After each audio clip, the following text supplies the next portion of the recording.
वालेकुम फ्रेंड्स। आज की इस नई वीडियो में हम बात करेंगे ब्लॉगिंग के हैबिट के बारे में कि वो हमारी कौन सी बैड हैबिट्स हैं जिनको हम मद्देनज़र रखते रहते हैं और हम ब्लॉगिंग का करियर तबाह कर देते हैं।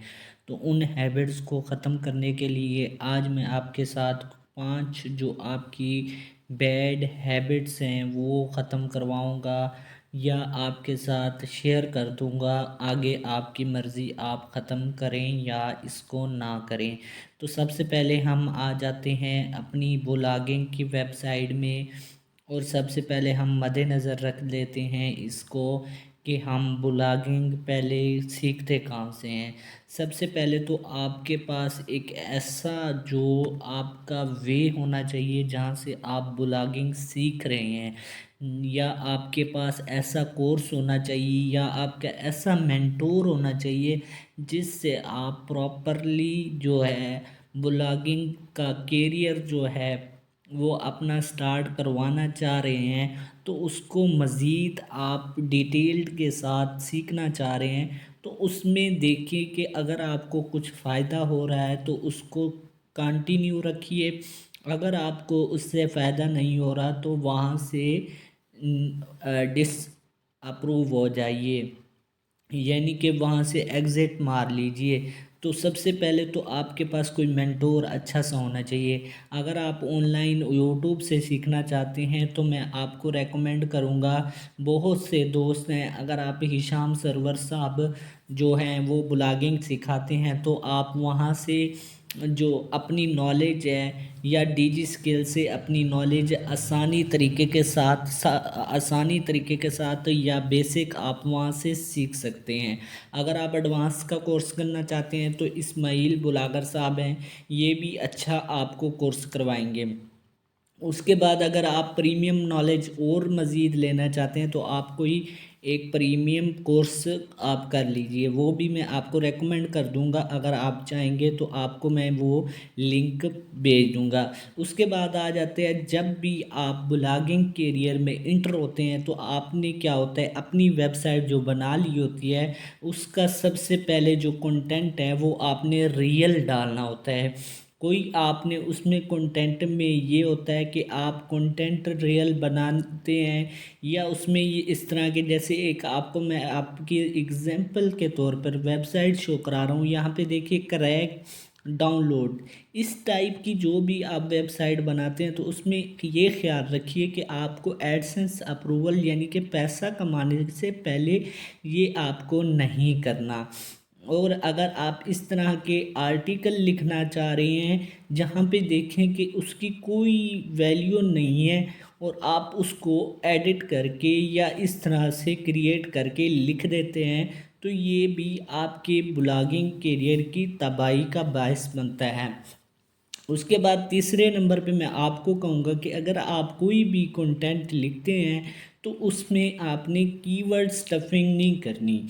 कीवर्ड स्टफिंग क्या होता है? कीवर्ड स्टफिंग ये होता है, अगर मैं यहाँ पे अपना कीवर्ड सर्च करता हूँ, यहाँ पे अगर मैं अपना कीवर्ड सर्च कर देता हूँ जो कि मेरा यहाँ पे आर्टिकल में कीवर्ड नज़र आ रहा है, यहाँ पे देख सकते हैं 31 दफ़ा मुझे दिखा रहा है, जो कि एक कीवर्ड स्टफिंग के तौर पर ये हमें दिखाई दे रहा है। यानी कि गूगल इसको नहीं मानता और गूगल इससे नाराज़ हो जाता है और ये भी आपके करियर का तबाही का बास बनती है।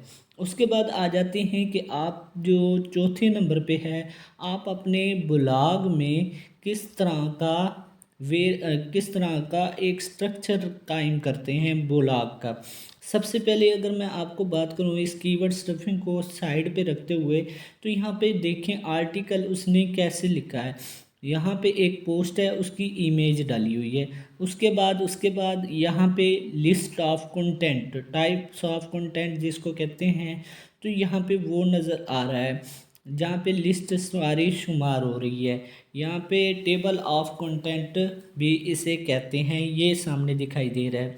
उसके बाद यहाँ पे देखें तो H1 H2 की जो हेडिंग है वो यहाँ पे दिखाई दे रही है। जो कि एक प्रॉपर ब्लॉग का तरीक़ाकार है। यहाँ पे देखें आपको सब्ज़ कलर में दिखाई दे रही है H1 H2 का स्ट्रक्चर है ये एक तरह का, और यहाँ पे आपको एंड में कंक्लूजन मिल रही है।